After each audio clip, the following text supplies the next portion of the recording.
টেটৰ শিক্ষক নিযুক্তি এটা গুৰুত্বপূৰ্ণ খবৰ শ্বেয়াৰ কৰিবলৈ লৈছোঁ। ৰাজ্য শিক্ষা বিভাগৰ অধীনত কণ্টেক্সুৱেল টিচাৰসকলৰ যি ৰেগুলাৰাইজেশ্যন প্ৰচেছ তাৰ ক্ষেত্ৰত ৫,৭০৪গৰাকী কেণ্ডিডেটৰ যি ৰিভেৰিফিকেশ্যন প্ৰচেছ হৈছিল সেয়া কমপ্লিট হৈ গৈছে। এই ৫,৭০৪গৰাকী কেণ্ডিডেটৰ ভিতৰত ৫,৬২০গৰাকী কেণ্ডিডেটৰ লগতে য'ত 6 শিডিউল এৰিয়াৰ ৭৬৬গৰাকী কেণ্ডিডেট আছে তেওঁলোকৰ এপইণ্টমেণ্ট লেটাৰ আৰু যিটো প্ৰচেছ সেই ভেৰিফিকেশ্যন প্ৰচেছ সম্পূৰ্ণ কমপ্লিট হৈ যোৱাৰ পিছত তেওঁলোকে এপইণ্টমেণ্ট লেটাৰসমূহ www.assam.gov.in আজি 2টা বজাৰ পৰা তেওঁলোকে ডাউনলোড কৰি ল'ব পাৰিব। আৰু লগতে যিসমূহ 6 শিডিউল এৰিয়াৰ বাবে কেণ্ডিডেট আছিল তেওঁলোকে ডাইৰেক্টলি এপইণ্টমেণ্ট লেটাৰসমূহ অথৰাইজ কাউন্সিলৰ পৰা তেওঁলোকে ল'ব পাৰিব। আৰু 22গৰাকী কেণ্ডিডেটৰ ক্ষেত্ৰত এতিয়াও ভেৰিফিকেশ্যনসমূহ পেণ্ডিং হৈ আছে আৰু 62গৰাকী কেণ্ডিডেটৰ ক্ষেত্ৰত তেওঁলোকৰ ডুপ্লিচিটিৰ ফলত তেওঁলোকৰ সেইসমূহ কেঞ্চেল কৰি দিয়া হৈছে, ৰিমুভ কৰা হৈছে।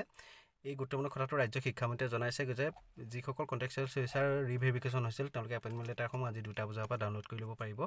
এই গুৰুত্বপূৰ্ণ কথাখিনি আপোনালোকৰ লগত শ্বেয়াৰ কৰিলোঁ। ধন্যবাদ। টেটৰ শিক্ষক নিযুক্তি এটা গুৰুত্বপূৰ্ণ খবৰ শ্বেয়াৰ কৰিবলৈ লৈছোঁ।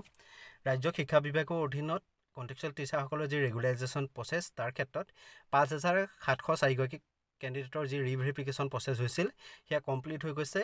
এই ৫,৭০৪গৰাকী কেণ্ডিডেটৰ ভিতৰত ৫,৬২০গৰাকী কেণ্ডিডেটৰ লগতে য'ত 6 শিডিউল এৰিয়াৰ ৭৬৬গৰাকী কেণ্ডিডেট আছে তেওঁলোকৰ এপইণ্টমেণ্ট লেটাৰ আৰু যিটো প্ৰচেছ সেই ভেৰিফিকেশ্যন প্ৰচেছ সম্পূৰ্ণ কমপ্লিট হৈ যোৱাৰ পিছত তেওঁলোকে এপইণ্টমেণ্ট লেটাৰসমূহ www.assam.gov.in আজি 2টা বজাৰ পৰা তেওঁলোকে ডাউনলোড কৰি ল'ব পাৰিব।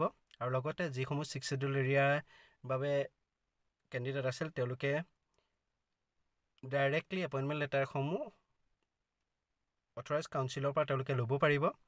আৰু 22গৰাকী কেণ্ডিডেটৰ ক্ষেত্ৰত এতিয়াও ভেৰিফিকেশ্যনসমূহ পেণ্ডিং হৈ আছে আৰু 62গৰাকী কেণ্ডিডেটৰ ক্ষেত্ৰত তেওঁলোকৰ ডুপ্লিচিটিৰ ফলত তেওঁলোকৰ সেইসমূহ কেঞ্চেল কৰি দিয়া হৈছে, ৰিমুভ কৰা হৈছে। এই গুৰুত্বপূৰ্ণ কথাটো ৰাজ্য শিক্ষামন্ত্ৰীয়ে জনাইছে যে যিসকল কণ্টেক্সুৱেল টিচাৰ ৰিভেৰিফিকেশ্যন হৈছিল তেওঁলোকে এপইণ্টমেণ্ট লেটাৰসমূহ আজি 2টা বজাৰ পৰা ডাউনলোড কৰি ল'ব পাৰিব। এই গুৰুত্বপূৰ্ণ কথাখিনি আপোনালোকৰ লগত শ্বেয়াৰ কৰিলোঁ। ধন্যবাদ।